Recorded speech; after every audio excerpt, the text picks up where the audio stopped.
All right, I'm sitting here with Ronnie. How you doing? Good, how you doing? All right, you want to just give me a little bit of history about yourself, where you're from, how old you are? I'm 32 years old, born in 1990.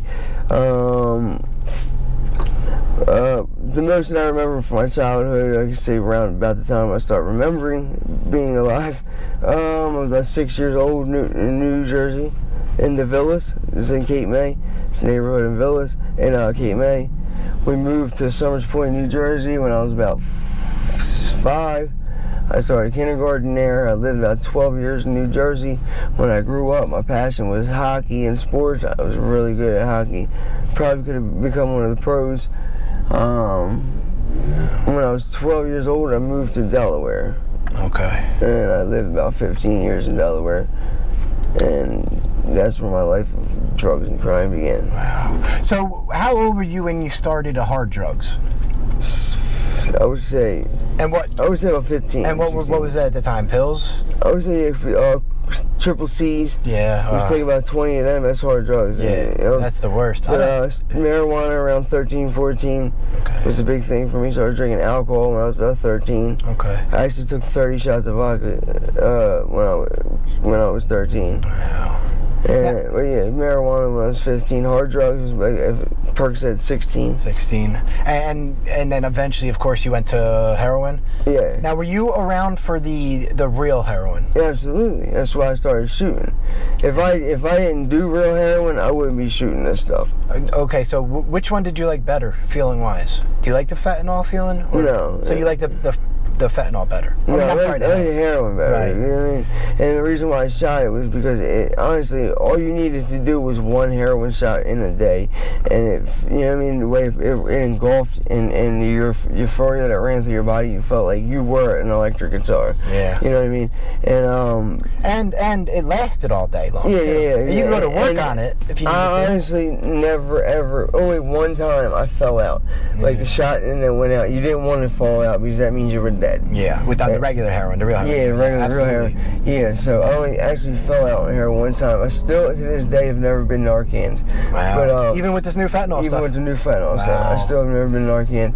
But, yeah, in one day, all you needed was one shot, and you'd nod out. You'd actually be really productive, get your thing going on. Yeah. And then you'd go to bed normally at nighttime around 11, 12. You wake up in the morning around 7:30. You gotta hurry up and get your shit. Well, you wake up for work in the morning. Yeah. I was working on regular heroin. Yeah. And you wake up in the morning and but you kept Suboxone at the time. Yeah. So if I started feeling sick and I didn't have dope, I could take my Suboxone and go to work. Yep. That's not existing today because MAT drugs are not compatible with that's what I want to get onto now. So, and even with the xylazine, it looks like it's got to be impossible to maintain a job doing these drugs, the way you fall asleep and stuff. Absolutely. I mean, it's actually impossible to probably even maintain life. Yeah. I believe it. You know what I mean? Every user that's on xylazine, probably life expectancy, would be probably from 1 to 5 years at most. Yeah. I mean, at least I don't know about the limb thing because I'm still on the edge with why and what is the cause of it. Yeah. But xylazine, definitely believe with life expectancy 1 to 5 years, and please, and you probably don't expect to maintain anything on Now, how many? You have just that one sore there? Let me see that. Yeah, this is a non-ejection site. Oh, all these are non-ejection sites. So they're just popping up in places that aren't. I've never got the long thing. Yeah. But these are the things I get. These little balls. These little pockmark looking things. Wow. Yeah. Okay. It's ridiculous. And then they'll just show up any part of your body. Yeah, but they're still like this. So that's what it really looks like. This is healing, but it was actually bigger and open, like where you could actually put your finger in it. Wow. And I believe like I actually touched my bone polyp. I don't know what would be stopping me from touching my bone at that point. Yeah. You know what I mean? Is it painful?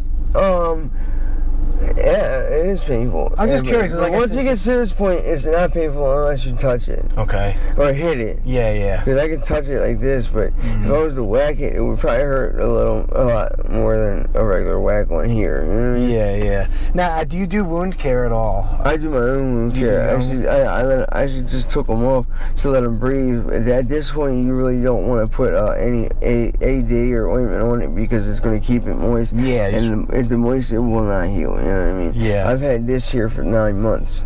Let me see that. And it just now started getting hard, so I wouldn't dare put A&D on it. Wow. So that's 9 months. Yeah, if I put A&D on this and put a Band-Aid on it, it would probably be like this tomorrow, like wet looking. 9 months. Wow. Yeah, it's ridiculous. Actually, 3 years ago, 2.5 years ago, I came down to Kensington and I showed my friend. I said, it was like 2020, in the middle of 2020. I came down here, about the end of 2020, around there. Came down here during the pandemic and I showed my friend. I had this on my foot. It was wide open, big circle. Okay, let me see. It was like this, but it was all yellow, gooey stuff there. Sure. And I showed him, I said, yo, bro, I said, look at this shit on my foot. I said, I got new socks for you back there if you want them. I said, it's not going away. He said, my friend looked at it and said, yeah, my buddy has one of those on his body. He said, I think it's a parasite. His mom's a nurse and she said it was a parasite. Because everyone thought it was parasites in the beginning. I mean, I'm still fully convinced that it is. Yeah, I get it. No, but because why? If there was trank burners, I would burst into a ball of flames right now. Yeah. You know what I mean? I don't believe that shit because not everybody has the same things, and you can't be immune to a trank burn. You know what I'm saying? It's just not. If that's the outcome of a trank burn, then I don't see anybody being immune to it. You know what I mean? So we should all have it, whether you sniff.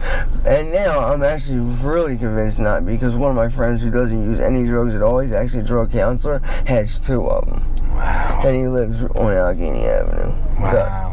About a hop, skip, and a step away from there. Man. And he has 2 of them.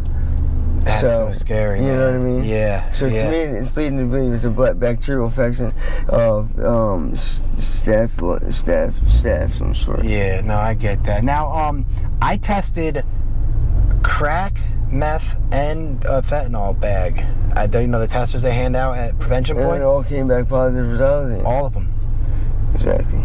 Everyone. Fentanyl, and they all had fentanyl in it too. Right. Even the meth had fentanyl. Well, I believe the xylazine and shit like that is giving off false positives for meth, not for fentanyl, because it has the same chemical properties. And it just sucks that because the Suboxone will work on the fentanyl, but it doesn't touch the xylazine, right? Right. So that's why a lot of you guys are scared to go into programs, right? Just because there's nothing for the xylazine withdrawal yet. Yeah, I mean that and a lot of other deep-rooted issues, I believe. I mean, it's not just that. Yeah, no, I know. I think that's just the fear of initially going in. Yeah, or maybe possibly a mental mind block, I believe. You know what I mean? I believe it's a mental mind block. Yeah, 100%. Have you tried treatment anytime recently, or do you have any desire to try treatment? I do. I'm very interested in treatment. Yes, I'm not saying that like I don't know about treatment. Mm-hmm. I'm saying I'm really ready to give this up. All right. I'm caught in a predicament where I'm on the street, homeless. I'm out here with my girlfriend, who I just had a baby with, January 1st or December 23rd. Her due date was January 1st. She went full term, living on the street. Wow. On xylazine. Baby was completely healthy.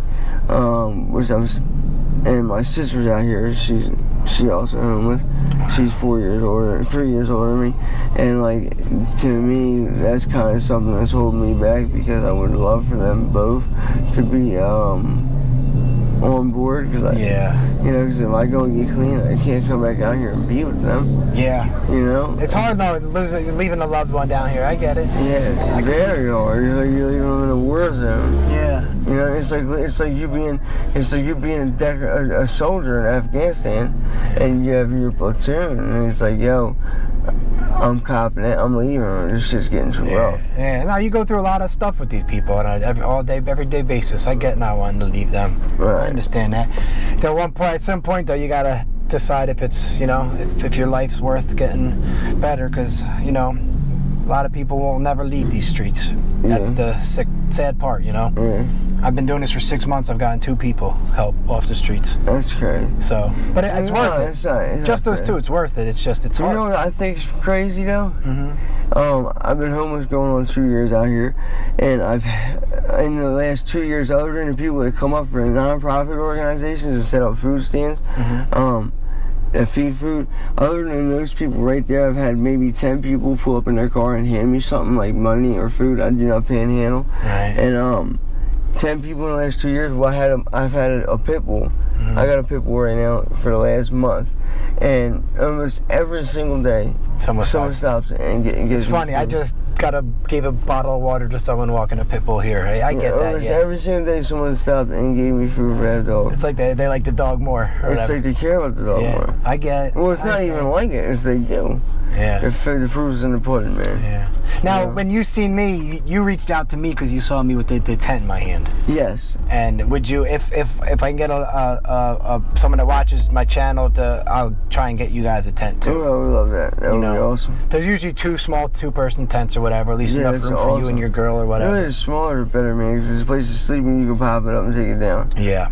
So was that the best thing to do? Is you sleep at night and then you take it down? Yeah. Okay, so it doesn't get stolen or whatever. Yeah, one where it's like a pop-up tent where you can fit 2 laying down. Like, sure. I'm not trying to chill in the tent. You know what I mean? Yeah. No, I get it. I'm trying to have a place to stay dry when you sleep. And clothes-wise, what sizes are you? Some people like to send to my PO box clothes.